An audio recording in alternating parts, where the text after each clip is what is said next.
Ba kailangan nyo pa ito? Tanggalin nyo na to. Yung mga may dadaang basura. Kasi, pwede pa tong yung mga bakterya ba? Dadami sila. Mag-multiply sila. Tapos na nakaraan daw, may ahas na nakita si Ate Bea. Dito daw tumakbo. Nabalitaan ba yun? Hello mga ka-therapy. At ngayon naman po ay pupunta tayo kina Michael. At kahabag nga po sa kanila ng mahal na sponsor. Ano po yung natapon? Natapon na. Ay, kasayang! Layo pa naman ang binilahan ko. Aroy! Ayan, at ang mahal na sponsor po ay matagal na po nagsusubaybay sa mag-asawang ito. At ngayon po ay nagkaroon siya ng pagkakataon na nais po niyang tumulong kina Michael. Ayan, at yan, sinama natin muli ang ating kapatid, mga ka-therapy, at mabuti na lang talaga. At walang trabaho itong ating kapatid. Dalhin natin.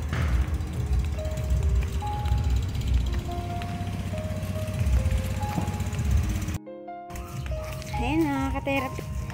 Mainit na tanghali po sa ating lahat.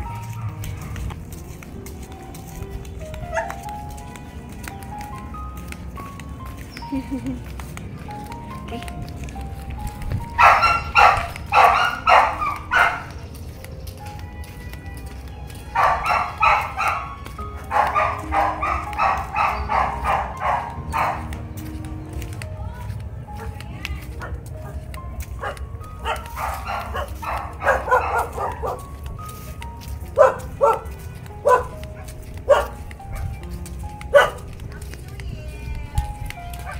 Hi!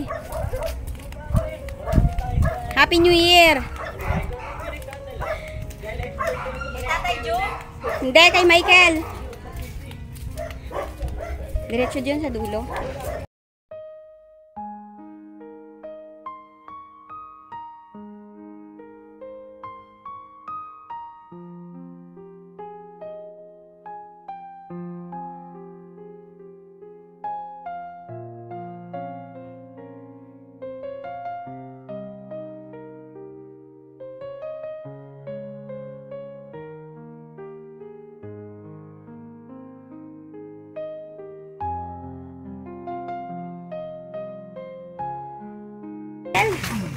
Ayan.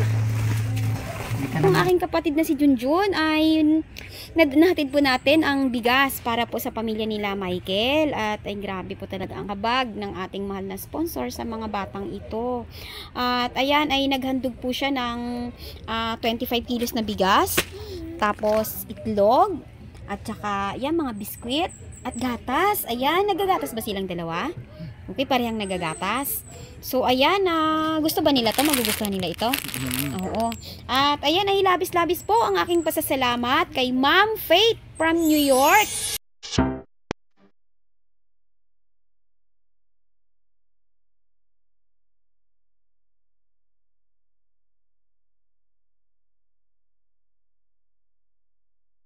Ma'am, maraming salamat po, ma'am, sa inyo pong tulong sa pamilya po ni Michael.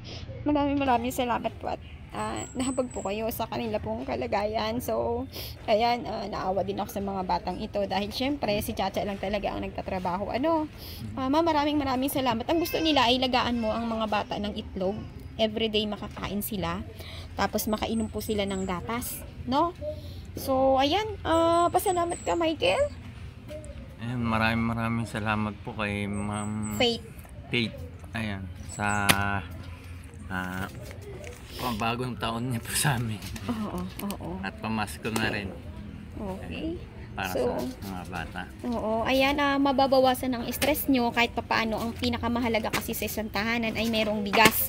Ang ulam, madali lang diskartehan yan. May 10 pesos ka lang, pwede ka nang bumili ng itlog, di ba? Pwede ka magpulot ng kahoy. Ayan, si Michael po, mga ka-therapy, ay nasa proseso ngayon ng karamdaman niya na siya po ay ang manas niya ay minsan ay malala, minsan ay humuhupa, no? Pero ikaw ay tawag dito, nahabag po ang ating mahal na sponsor din, si Ma'am Less Than Red from Ohio, USA. Ay matagal na kayo ay sinusubaybayan niya.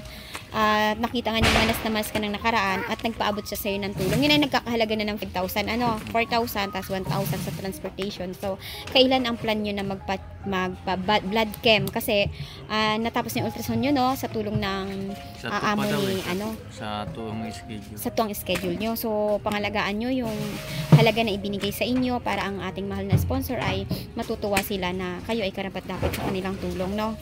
So ayan, bigyan mo na nga siya ng biskwit. Ayan, hi baby. Nakalaan talaga yun sa Oo. sa pag-check up. Oo. Kasi ang kalagayan mo ngayon, Michael, ay talagang hindi biro ang kalagayan ng iyong health ngayon. Kasi manas yan eh. Manas yan. So, kahabag-habag mga ka-therapy ang mga batang ito na sila lang po ang nagtataguyod. No? So, si Michael ay ikaw ay nagko-construction ka before, no? Tapos nung nagkasakit ka, na-stop ka sa bahay. So, ikaw muna ang nag-aalaga. At talaga namang hindi biro ang mag-alaga ng mga bata. Hindi talaga biro. No?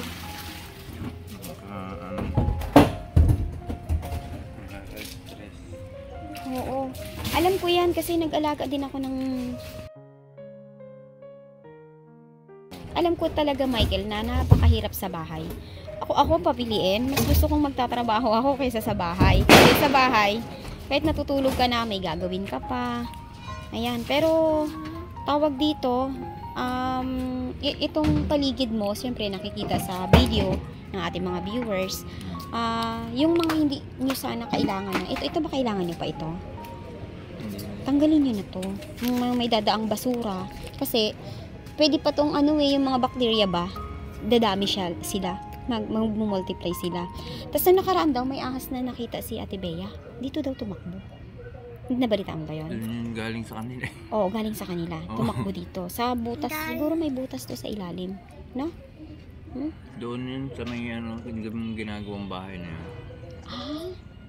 Kasi dati, nung bago pa lang kami dito, yung bahay ni Apple na yan, may butas yan doon sa may butas talaga. likod. Oo. May pumasok na ahas doon. Baka nangitlog na yun. Tapos nung Tapang yun, punang itlog. hinanap namin, may tagusan pala doon sa kabila. Hindi na naman nahagilap kasi iba lang may-ari. Gusto mo pa, baby? Ay, sarap. Sarap? Thank you ka kay ma'am. Thank you po. Ano nga, Caroline? Caroline, salamat po. Uroy. Ang gusto ni ma'am, lagaan mo sila ng itlog every morning, tapos timplahan ng gatas. Tapos kung makakapunta ako ng palengke, siguro pwede sila sa vitamins, no? Yung para sa ascorbic acid. Kasi ikaw daw, mas okay daw na nagba-vitamins ka ng B-complex, sabi ni ma'am. Maganda raw yun sa'yo kahit isang vitamins, isa. Kasi B-complex sa mga buto yun, sa mga nerve. Mas okay daw kung magba-vitamins ka, nang sabi niya. Nasa sa'yo naman kung gusto mo, no? Kasi ikaw ay nasa proseso ng pag-detect kung ano yung kalagayan talaga ng kidney mo. Yun nga yung kasi sabi ng doktor, hindi ako basta-basta iinom ng gamot. Kasi yun daw minsan yung nagiging cause kaya ako nangangatay. Okay.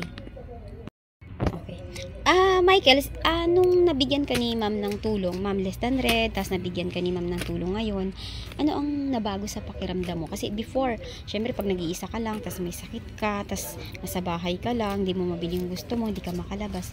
Parang down na down ka niyan eh. Parang feeling mo, parang hindi mo ma-accept yung buhay mo. Pero ngayon may tumulong sa'yo. Dati, wala pang tulong na dumarating. Sobrang stress talaga. Tapos, pakiramdam ko, parang hindi ako gagaling. Kasi stress eh. Oo, talagang, parang nawalan ako ng pag-asang gumaling, na yun eh. Yung time na yun. Kasi nga tinanong kita nun, di ba? Sabi ko, Michael, sabi ko ganun, dapat magpa-check up ka. Ano sabi mo? Kung mamamatay din lang, mamamatay, di ba? Gumanon ka. At feel ko naman nun na stress ka kasi, hindi biro, no, na babae lang ang kumakayod. Tapos, apat kayo na, kailangan mag-survive everyday. So, anong nilulutuan nyo ngayon dyan? Yung, super ka lang. may super karan kayo. Pwede ko bang ipakiusap sa'yo na minsan magsaing ka, abutan mo na lang si tatay ng kanin kung ano. Kung dalawa kasi kayo ni Bea na nasa, halimbawa, may kahit once a day lang, kung magsasalitan kayo, tapos magsasalit din ako, malaking tulong yung kay Tatay Jun. No? Wala problema sa akin. Okay. Kasi pagka meron naman talaga ako, naabutan ko talaga si tatay yun. Oh, kasi si Tatay Jun ngayon, malinis na kahit papano. Tapos yung mga damit niya, ayan, kay Ma'am EK from Tokyo, Japan, yung mga damit niya ay sobra ako ng hinayang. Kaya kinuha ko mula dun sa mga tinabi doon para i-save pa yung mga damit. Kasi hindi naman biro na nagmalasakit yung mahal na sponsor, pinadeliver pa, nag-a-update pa kahit sobrang busy para lang maipahatid kay Tatay Jun. Tapos, ganito lang ang sinapit ng mga kumot, mga tuwalya, mga damit. So, kaawa-awa yung mga mahal na sponsor. Nalulungkot talaga sila. Bago No? yun. Oo, mga bago talaga. Tsaka branded yan. May mga boxer pa nga sa dyan, may short pa. Ang problema, hindi na-appreciate ng mga anak dahil dapat ang mga anak kahit ano pa naging kasalanan ni Tatay Jun, kung may tumutulong, sasabay sila. Hindi yung, ay may tumulong, hayaan ko na yan. Hindi dapat ganun. Kaya nga. So, ayan Michael, tutuloy na kami ha at pinaabot namin yan sa'yo. Ayan, ang cute-cute naman na baby. Nagustuhan yung pagkain? Ha? Lahat ng anak mo, isa mo ka. Parang sa'yo kinuha. Ha? Gusto ng baby? Ilang taon na ba siya? Magtuto siya sa April 10. O, magtuto. Si Caroline?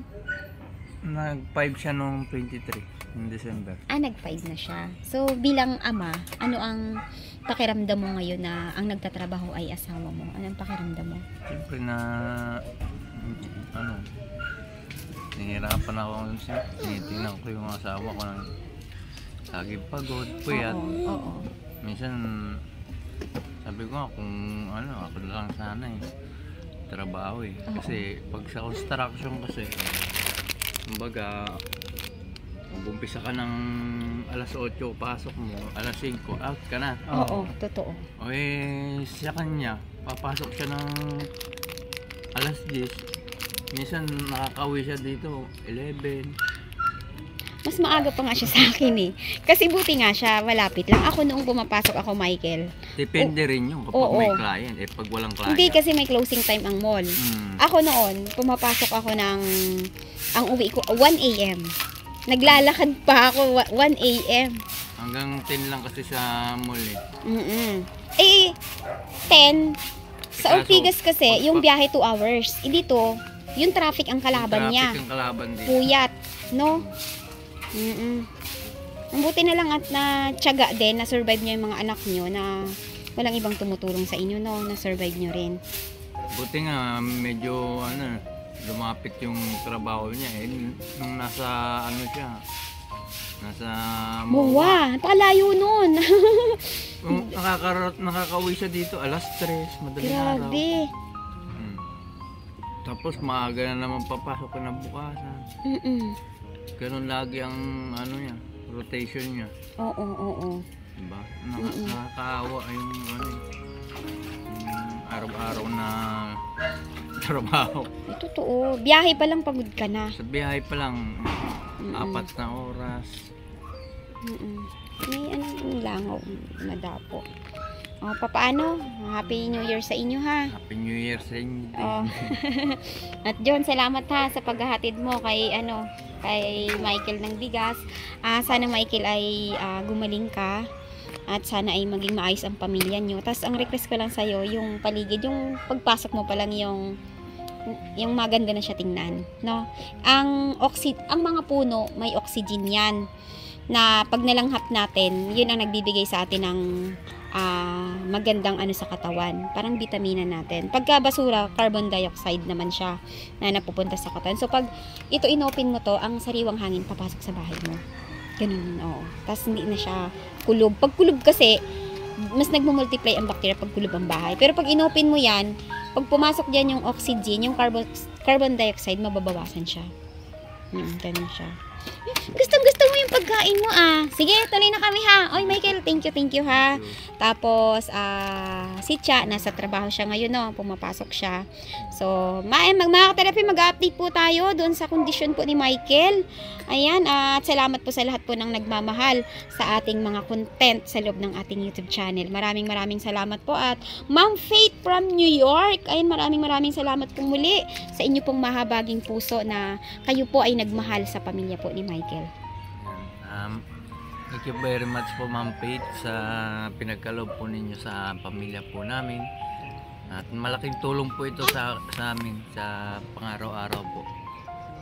Ayan. Maraming salamat po. Sana hindi po kayo magsawa sa pagtulong po.